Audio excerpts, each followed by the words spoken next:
लौटेंगे इस बहस पे, लेकिन इस वक्त सुनाते हैं स्मृति ईरानी ने आपसे थोड़ी देर पहले क्या कहा है। आभार वंदन करके प्रणाम करती हूँ कि नरेंद्र भाई मोदी का इतना बड़ा सम्मान वोट के माध्यम से गुजरात ने डेवलपमेंट के पक्ष में किया। इस इतिहास को रचने के लिए न सिर्फ नरेंद्र भाई का अभिनंदन है, बल्कि साथ ही हर एक गुजराती। तो संभावित मंत्री कौन कौन से हो सकते हैं ये हम आपको दिखा रहे हैं। बलवंत राजपूत का नाम लिस्ट में हो सकता है, प्रफुल्ल पेंसरिया, मुलुभाई बेरा, भानु बाबरिया का नाम भी आज मंत्रिमंडल में हो सकता है। 16 से 17 मंत्री हो सकते हैं। थोड़ी देर पहले पूर्व मुख्यमंत्री विजय रूपाणी ने यह ऐलान किया है। कौन कौन से संभावित मंत्री हैं ये हम आपको दिखा रहे हैं तस्वीर के साथ। पुरुषोत्तम सोलंकी, बचूभाई खाबड़, भीखू परमार, कुंवर हलपति, ये सभी संभावित मंत्री। अब से थोड़ी देर बाद सस्पेंस खत्म हो जाएगा, लेकिन सूत्रों के हवाले से इनका नाम सामने आ रहा है। कुबेर ढिंढोर। चूना लगाने वाली कंपनी के आईपीओ में निवेश करके पैसे के नुकसान से आप डर रहे हैं? बेस्ट आईपीओ निवेश करना चाहते हैं? फ्रीडम ऐप को डाउनलोड करें, आईपीओ निवेश में एक्सपर्ट बने। राघव जी पटेल, कनु देसाई, कुंवर जी बावलिया आज शपथ ले सकते हैं। ऐतिहासिक जीत के बाद अब से थोड़ी देर में गुजरात में शपथ ग्रहण। हर्ष सांघवी का नाम भी मंत्रिमंडल में होगा। मुकेश पटेल, ऋषिकेश पटेल और जगदीश विश्वकर्मा का नाम भी कैबिनेट में हो सकता है, शपथ ग्रहण ले सकते हैं। हमारे साथ कई खास मेहमान बने हुए हैं। निशांत रावल कांग्रेस प्रवक्ता हैं। निशांत रावल जी, चुनाव प्रचार के दौरान प्रधानमंत्री नरेंद्र मोदी के खिलाफ काफी अपशब्दों का इस्तेमाल किया गया, उन्हें औकात तक दिखाने की बात की गई, लेकिन गुजरात की जनता ने सभी पार्टियों को अपनी औकात दिखा दी। देखिए चंदन जी, हम हारे हैं उसके बहुत सारे फैक्टर्स हैं और उसके ऊपर एनालिसिस हो रहा है। ऑल इंडिया कांग्रेस कमेटी भी एनालिसिस कर रही है, गुजरात प्रदेश कांग्रेस समिति भी एनालिसिस कर रही है। काफी मीटिंगों के दौर भी हमारे शुरू हो चुके हैं। हम डेफिनेटली हमने जो एक्सपेक्टेशन रखा था बिल्कुल उस हिसाब से रिजल्ट नहीं आया है। 17 सीट्स पे हम जब आए हो तो एनालिसिस करना जरूरी है। हमारी काफी जगह पे भूल हुई है, हम स्वीकार करते हैं। और वो क्या प्रधानमंत्री नरेंद्र मोदी के खिलाफ निजी टिप्पणियां करना, उनके खिलाफ अपशब्द बोलना भूल थी, आप ये स्वीकार करते हैं निशांत जी? नहीं, देखिए चंदन जी, आप अपशब्दों का प्रयोग तो सोनिया गांधी जी के लिए भी बहुत बार हुआ है, लेकिन उसका मार्केटिंग कभी भी कांग्रेस पार्टी ने लंबे समय तक नहीं किया। नहीं, रावण कहना, भस्मासुर कहना, औकात दिखा देना, ये सब सारी बातें जो हैं कहना, गुजरात की जनता ने कहीं ना कहीं इसका जवाब कांग्रेस को दिया। चंदन जी देखिए, गुजरात की जनता ने, अभी भी मैं बोल रहा हूं कि जो भी वोटिंग किया है वो मुद्दों पे आधारित किया है। ठीक है, राष्ट्रीय मुद्दे यहाँ पे लाने की कोशिश बहुत हो गई थी, लेकिन जिस हिसाब से आम आदमी पार्टी को यहाँ पे बुला के उनका कांग्रेस के वोटों का ध्रुवीकरण किया गया है।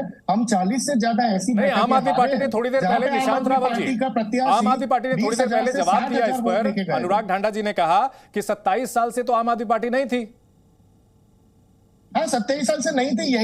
यही तो प्रॉब्लम है कि 27 साल से नहीं थी। इस बार उनका कोई नेटवर्क नहीं था, कोई कार्यकर्ता नहीं था, बूथ लेवल पे उनका कोई संगठन नहीं था, फिर भी वो लोग 182 सीट पे लड़े। वो कांग्रेस के वोट का ध्रुवीकरण करने के लिए आए थे। वो बात तो पक्की हो गई है। 40 से ज्यादा गुजरात का एक भी ऐसा मीडिया नहीं होगा जिन्होंने, चंदन जी, ये बात को बताया नहीं होगा कि 40 से ज्यादा ऐसी सीटें, और वो भी इलेक्शन कमीशन के डेटा ही बोल रहे हैं, जहां पे आम आदमी पार्टी के और कांग्रेस के वोट को प्लस किया जाए तो बीजेपी वहां पे डेफिनेटली हारती थी। ये सेम टू सेम यूपी जैसा हुआ, जैसे समाजवादी पार्टी को बीएसपी ने और ओवैसी ने, मतलब कांग्रेस की हार नहीं है ये आम आदमी पार्टी के आने की वजह से वोट बढ़ गए। अनुराग ढांडा जी, प्रधानमंत्री नरेंद्र मोदी की लोकप्रियता को देखते हुए ही आम आदमी पार्टी के ओर से उनके ऊपर निजी हमले नहीं किए जाते, यहां तक कि एमसीडी की जीत के बाद अरविंद केजरीवाल जो हैं उनसे आशीर्वाद मांगते हैं।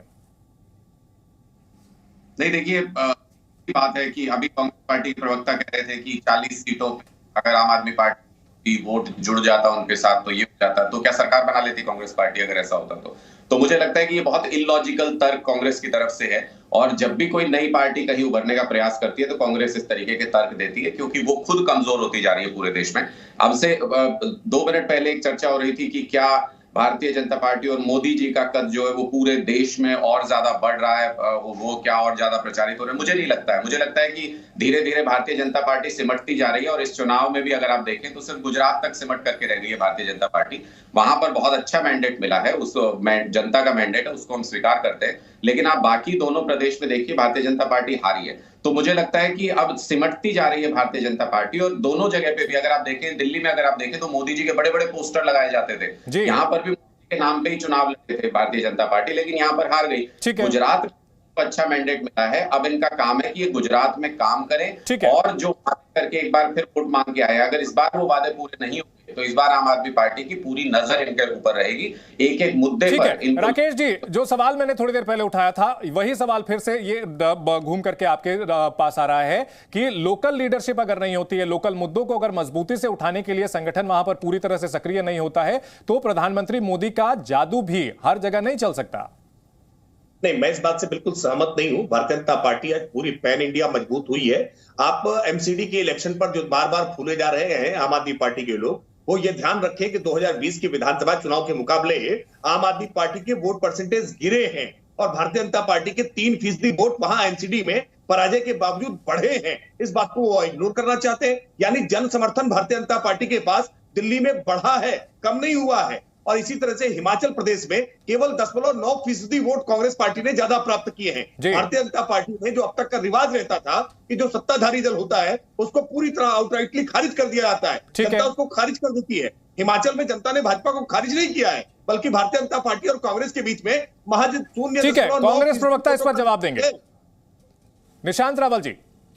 देखिए चंदन जी, आम आदमी पार्टी के प्रवक्ता अनुराग भाई को मैं बताना चाहता हूं कि अभी हिमाचल जीत के हम 3.5 राज्यों में हमारी सरकार आ चुकी है और आप देखिए कि आपका व्हाट्सएप दिन प्रतिदिन हर जगह पे आपके तो जो 5 विधायक है उसमें से 3 तो भारतीय जनता पार्टी में जुड़ने की बात कर रहे हैं। कल से 24 घंटे भी नहीं हुए गुजरात की सरकार को फॉर्म हुए और आपके तो एमएलए लोभ लालच और पैसे के चक्कर में बिकाऊ होके भारतीय जनता पार्टी जुड़ने की बात कर रहे हैं। आप कहाँ कंपेरिजन आपकी कांग्रेस के कर रहे हैं भाई? कांग्रेस के सामने कंपैरिजन करने में और 50-100 साल लग जाएंगे आपको।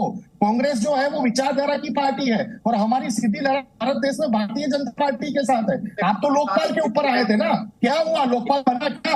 आपने तो यमुना भी साफ नहीं की अभी तक। पूरा दिल्ली आज खास रहा है। आपने जो जो वायदे किए थे वो निभाए नहीं। पंजाब सरकार के पास पैसा नहीं है, केंद्र से पैसा। अनुराग ढांडा, एकजुट होकर के विपक्ष जो है बीजेपी से लड़ने के बजाय आपस में लड़ रहा है, ये बीजेपी की सबसे बड़ी ताकत है।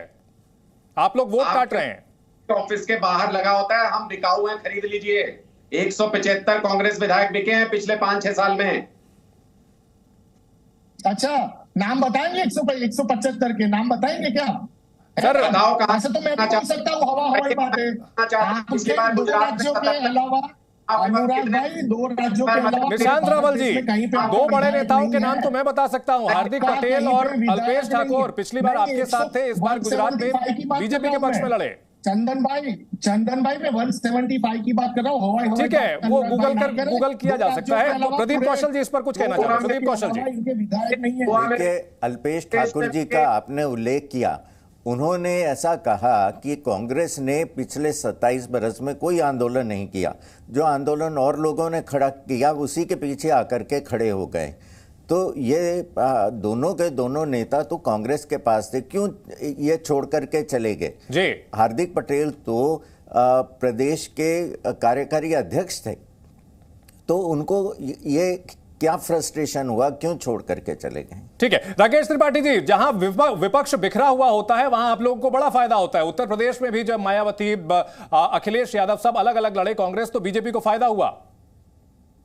नहीं, ऐसा नहीं है। विपक्ष ने एकजुटता का प्रयोग उत्तर प्रदेश में किया था। 2019 के लोकसभा चुनाव में उत्तर प्रदेश में सपा बसपा का सबसे बड़ा गठबंधन बना था।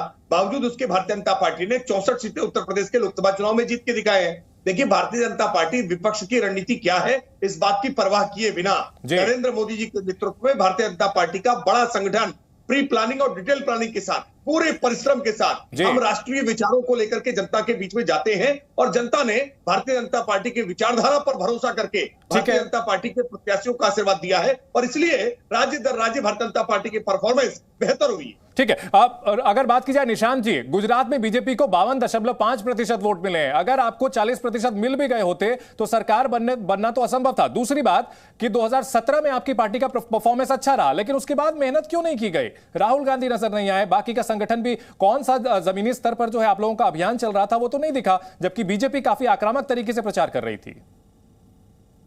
चंदन जी, दो बातें हैं। एक तो मेहनत के बारे में मैंने पहले ही स्वीकार किया, मैं पार्टी का ऑफिशियल स्पोक्स पर्सन हूं और बड़ी जिम्मेदारी से मैं स्वीकार करता हूं कि गुजरात में जो हमारी हार हुई है और इतनी कम सीटें आई है वो बहुत ही टेंशन का सब्जेक्ट है। हमें इसके बारे में बहुत गंभीरता से सोच के एक नई एनर्जी, नई स्ट्रेटेजी से आना पड़ेगा, क्योंकि लोकसभा चुनाव को काफी समय नहीं बचा है और बल्कि 26 से 26 सीट आज बीजेपी के पास है। वहां से एक handsome amount of member of parliament की सीट कैसे जीतना, उसके ऊपर हमारा टारगेट होगा। कार्यकर्ताओं में नया जोम कैसे लाना, नया जूसा कैसे लाना, उसके ऊपर हम 2014 से ही जो है ये विचार विमर्श चल रहा है, लेकिन अब तक जो है उसका कोई फ्रूटफुल असर देखने को नहीं मिला है। इस बहस को हम आगे बढ़ाएंगे, यहां रुकेंगे एक छोटे से ब्रेक के लिए। आज सभी मेहमानों से गुजारिश है हमारे साथ बने रहें। चूना लगाने वाली कंपनी के आईपीओ में निवेश करके पैसे के नुकसान से आप डर रहे हैं? बेस्ट आईपीओ निवेश करना चाहते हैं? फ्रीडम ऐप को डाउनलोड करें, आईपीओ निवेश में एक्सपर्ट बने।